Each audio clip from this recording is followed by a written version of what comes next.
What's up, everybody? This is Scott from NoLifeTomato.com, and it's time for another Memorabilia Minute, or in this case, contest entry. Or also, I'm just going to show this band's whole catalog while I'm at it, because this one's going to be about Fireball Ministry. But before I get into that, this is a contest entry as well, because smfcpthowdy, or John, everybody knows John. He's the Kiss dude. Owns everything by Kiss, just everything. Promos, different pressings from around the world. He's just the Kiss collector in the VC, and yeah, he's got a contest. And basically, what his contest was is he's a huge autograph collector, rock and roll autograph collector, as I am, which is why I do these memorabilia minutes. And yeah, he wanted to see stories behind people's autographs, and so there's a bunch of them going around there, which is awesome because I love seeing those, as I love doing those, and that's what we're going to do today. So, John, this one's for you. Fireball Ministry. My exposure to Fireball Ministry started back in 2003 or 4 or so, and a friend of mine named James, who lives in Chicago, found this CD, The Second Great Awakening by Fireball Ministry, and he picked this up in a discount bin for, I kept the sticker on there all these years, $1.99, and sent me the CD, and I checked it out, and honestly, love it. I thought it was a great album. I still love this record. Stoner rock, doom rock, heavy metal, mixture of Blue Cheer and Black Sabbath with, I don't know, maybe a little, I don't know, it's just heavy metal. It's not super fast, not thrash, it's just heavy metal. Bit slow, some groove in it. Definitely a big 70s vibe. That's Fireball Ministry. And just loved this record, played it over and over and over again. But then I went to see Dio when they were touring with Fireball Ministry, and that's when I really became a fan. I liked this album, but after seeing them live, I loved the album. They just had this fantastic stage presence.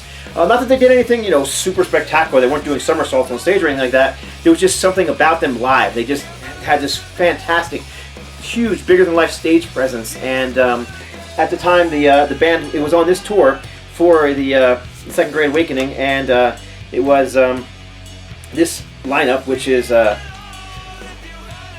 Reverend James A. Rhoda and Emily Burton on guitar, and James is the vocalist and guitarist, and then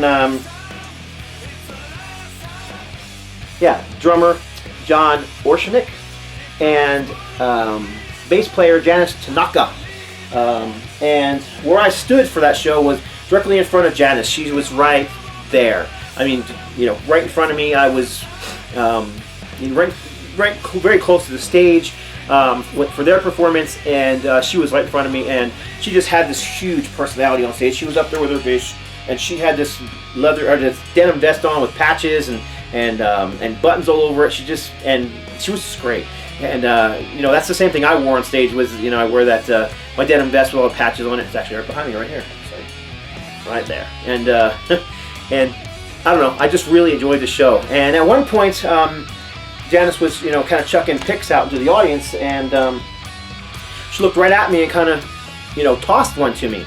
And this dude next to me, who was probably half drunk or belligerent, whatever, he he just kind of tried to push me out of the way and get to the pick, and basically dove in front of me to try and get the pick. And frankly, I'm sure I could have beat the guy down, because it's not like I'm a small dude.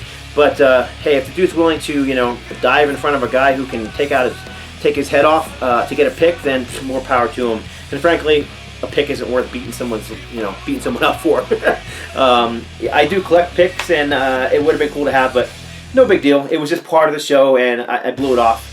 However, after the show, I went ahead and I contacted Janice through their website, and just sent her off an email and said, hey, this is Scott, live in Albuquerque, and really enjoyed your show. It was awesome.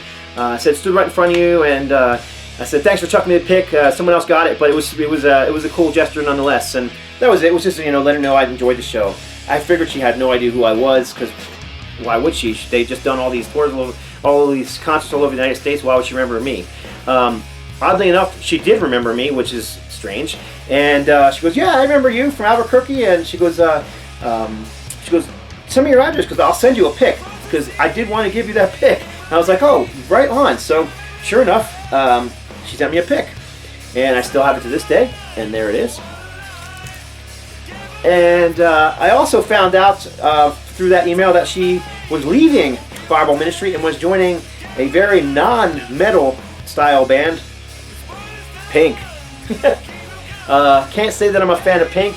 Can't say that I've really given much, Pink a listen. It's just pop music. It's not my thing. So yeah, so I was kind of surprised to hear that, but whatever, right on. So she sent me those two pics, and she also sent me this tour poster, which I thought was just fantastic. I mean, it's just a very cool poster. I've got it in this cheap frame temporarily, so I can afford to get it into a better frame. And she signed it to me, Scott, you're hot, Janice. And she was the only one that signed it. She, nobody else had signed it at that point. So yeah, a year or so later, the band released another album, and I have that right here. And that would have been 2004, I believe? 2005. Yeah, it was released 2005. Their rock is not our rock. And this time they were touring on their own, and they played a much smaller club in Albuquerque called the Launchpad. And Launchpad did zero promotion for it. None. Did no promotion whatsoever. And there was nobody there. And so I showed up to the show, and Robert Gutierrez from Ultimatum also showed up to the show. And the two of us ended up, hanging out back behind the club, and we played there many times ourselves. And when the band got there, we ended up roadieing for them. We helped them carry all their equipment in, helped them set it up, and it was cool. Hung out with them, talked to them, and matter of fact, took some pictures with them, which I'll show right now, right here.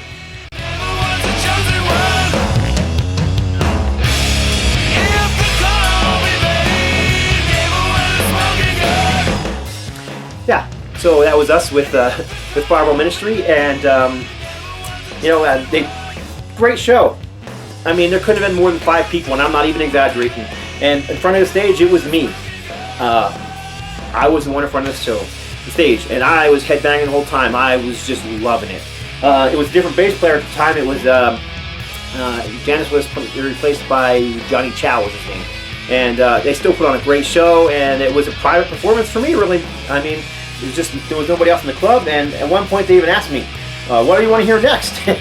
And they gave me a couple of choices of songs, and I picked them. They ended up playing them all. So, I loved it. It was a great show. And so I had, after the show, we helped them break down their equipment again, and had them sign my CD. And as well, I had brought their first EP.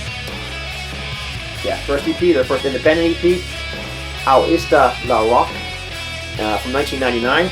And I had them, I just had Emily and James sign it, since they were the two that were on it. Back cover, CD, yeah. And I had them sign that, and I also brought this along, to which they were like, "Oh, where'd you get that from?" And it was pretty cool. We had a conversation about it. They weren't too cool about Janice, but I was like, I asked them please not to scribble out her face, if they would just sign it for me, and they did. So there you go. I got the rest of the autographs on the poster, and it was a great show. And I'm just still a huge fan of that band, and thought I showed their last album, which came out in 2010 as well. The only one I have on vinyl, the only one I think is available on vinyl, is Fireball Ministry. It's called. It's just their self-titled album, and it continues with the 70s based hard rock, heavy metal style. Very cool white cover with a gold, yeah, that's a metallic gold ink, and it is on a, here's the inner sleeve, on a very nice white vinyl. And one other thing that I can show is their 2001 FM EP, Fireball Ministry EP, in which they do a bunch of cover songs, and that is what you're hearing playing behind me right now. Yeah, there's Aerosmith on here, Blue Cheer, and like I said, they kind of remind me of that kind of Black Sabbath, Blue Cheer sound. So yeah, that's it for this Memorabilia Minute, Fireball Ministry. Do check out John's channel, and do check out Fireball Ministry if you're into that, heavy metal, hard rock, 70s style stuff, stoner, doom, whatever you want to call it. And yeah, Awesome band, Fireball Ministry. So that's it. God bless. Stay strong.